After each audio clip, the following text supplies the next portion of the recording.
Hey guys, it's Ryan from the Mavericks. This is podcast episode 6, and today we'll be talking about the importance of niching down. I was recently a mentor at the Halton Small Business Center, and there, when I was evaluating the pitches of all the clients that I was listening to, I had noticed that all of them had a hesitation to narrow down the market that they wanted to serve. And the reason was they had a fear that by narrowing down their market, they would limit the amount of revenue they would get from the market. Today I want to talk to you about the 7 reasons why niching down actually increases the number of people you can serve and the amount of money you can get doing so. So, here are the 7 points, and then we'll go through each in detail. Number 1, you appear as an expert. Number 2, you increase their trust in you. Number 3, you actually increase your expertise when serving them. Number 4, that allows you to predict more problems for you to solve. Number 5, leads to more problems that you can solve. Number 6, higher margins. And number 7, you can actually serve more people. So let's go through each of them. Number 1, when you niche down into a certain market and you really understand their problems, to them, you appear as an expert. Nobody wants to know one guy who knows the average of 5 things. Everybody wants to know 5 experts for 5 different things. They want to know the one guy that is the top of that market for that subject matter. Everybody. Everybody just wants the best and the best when it comes to a certain topic. So when you niche down, you are essentially saying that I am the best of the best in serving you in this specific area, in this specific time in your life, for that specific problem. You become an expert to them. And when you appear as an expert, you do something important, which leads to my second point. You increase their trust in you. Because as you're able to learn more about them, talk to them, communicate with them, and really understand their problems, the problems that they face when they go to sleep, the problems they face at work, at home life, whatever, and you're able to solve their problems, it actually increases their trust in you and reduces the threshold it takes for them to buy from you. So that when you start having higher and higher priced products, and you're able to pitch it to them, you don't have to pitch too much. The trust factor is already there. It will take you 90% of the way to the closing. And then it's just up to them to see the value that you are trying to deliver to them. So it increases the trust that they have in you and reduces the threshold it takes for them to buy from you. Number 3, as you serve these clients, you increase the level of expertise you have in their problems. So now, not only do you appear as an expert, you are slowly becoming the expert on their specific problems. And that has the effect of increasing trust, further increasing trust, and further reducing the buyer threshold. Number 4, as you increase your expertise in this market, you are actually able to predict the trends of this market, right? Like, for example, if you were dealing with people in their teen years, struggling through some kind of problem, right? And you wrote books for them, then you would know that as these teens age, they would go through all the same life struggles. And as your books addresses those life struggles, they increase their trust in you. You become more of an expert to them, and they rely more on you. So they start buying more and more of the stuff that you make. Who did this? J.K. Rowling with Harry Potter. When she created Harry Potter, in the first year, the children were like, I think in elementary school or in like junior high school. But with every year she wrote a book that reflected the age of the characters and her readership. So that by the time she got to her 7th book, the kids were 18 and her readers were 18. So she was able to address the needs of her market through her books as the market was growing up. She was increasing her expertise in that market. And in so doing, reducing the level that it takes for them to actually buy from her. So that at one point, in this, I think the 6th book, people were lining up in droves just to buy those books, right? Because the level of trust was the point where as soon as she released a book, they knew it was going to be good. They knew it was going to be something they could resonate with, so they wanted to nab it as soon as possible. So you are able to predict the needs of the market as you increase your level of expertise in them. And the same thing applies for, say for example, you were targeting immigrant families. You wanted to make life easier for immigrant families. So when you start off your business, you're able to help immigrant families find a place to live. But you know that in about 3 years' time, immigrant families want to look for a place to move to and buy their own homes. So suddenly you could say, I'm going to develop a network of real estate agents that can help them buy their new homes. Right? You are able to predict their needs as you get to learn more about them. You have more problems that you can solve, and the more problems you solve, the more money you can make. And this leads to my 5th point. There are more problems to solve. Normally, when we don't niche down, we just serve one set of problems for a whole bunch of clients, and it really complicates our business, which I'll talk about in the sixth point. But it really complicates our business. But when we just pick one market and we really dig deep into that market, we'll find that they have a plethora of problems, which means a plethora of opportunities that you can solve for them and then increase the amount they invest in you. So number 7, higher margins. Number 6, higher margins.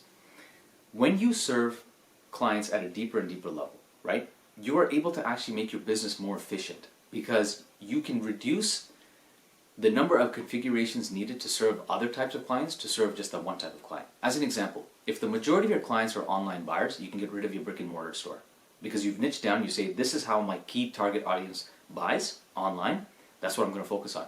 So now you reduce the complexity of your business by taking away the brick and mortar, or vice versa.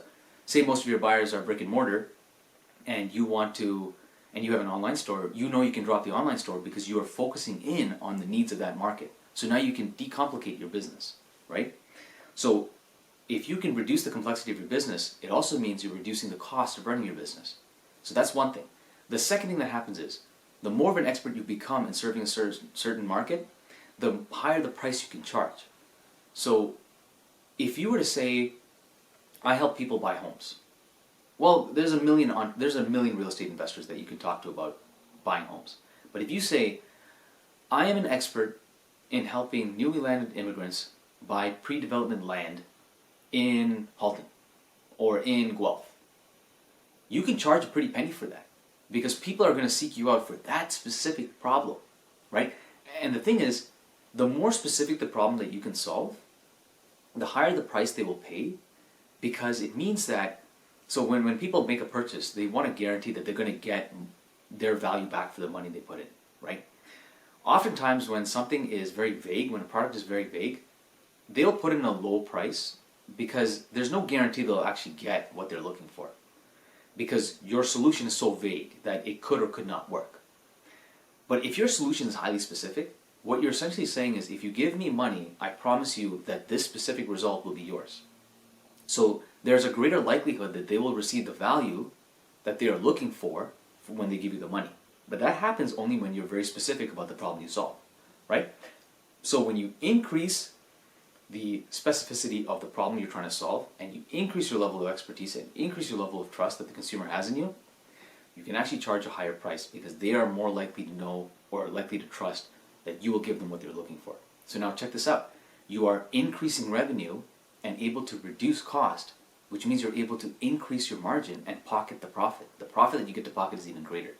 That's why niching down is so important. And number 7, you can actually serve everybody. This is a really strange concept, I know, but think of it this way. Every person in life goes through different phases in their life, right? So at some point, a good portion of the market is going to pass by a phase in life where your company will be the company that can solve that problem. So for example, here's a good one. If you say, I help men over 35 years old with young children get into the best shape of their lives, that's a very specific problem that you're going to try and solve. Here's the thing though.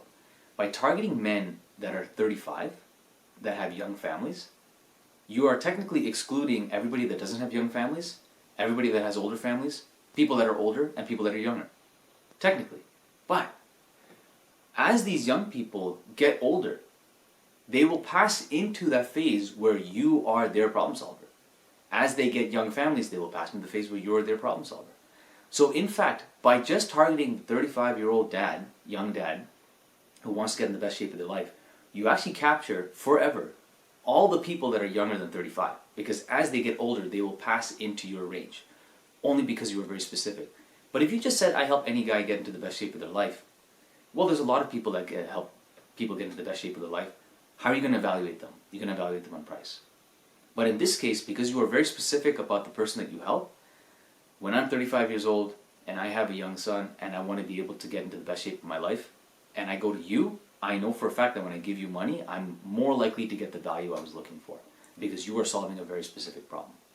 So this is the value of niching down. It's more money and more customers. So let's go through the 7 points again. Number 1, you appear as an expert. Number 2, you increase the consumer's trust in you. Number 3, you actually increase your expertise. Number 4, this leads to your ability to predict the problems that your consumer will face. Number 5, you actually have now more problems to solve and so more money to make. Number 6, you can increase the amount of money you charge for your services because you are more than likely to give the value that they're looking for, and you are able to reduce the cost because of the complexity of the business. The complexity of the business will drop as you narrow down on the market you will serve. And number 7, you actually end up serving a lot more people than you think, because a lot of the market will enter a phase in life where they need you as their expert problem solver because they're having that very same problem.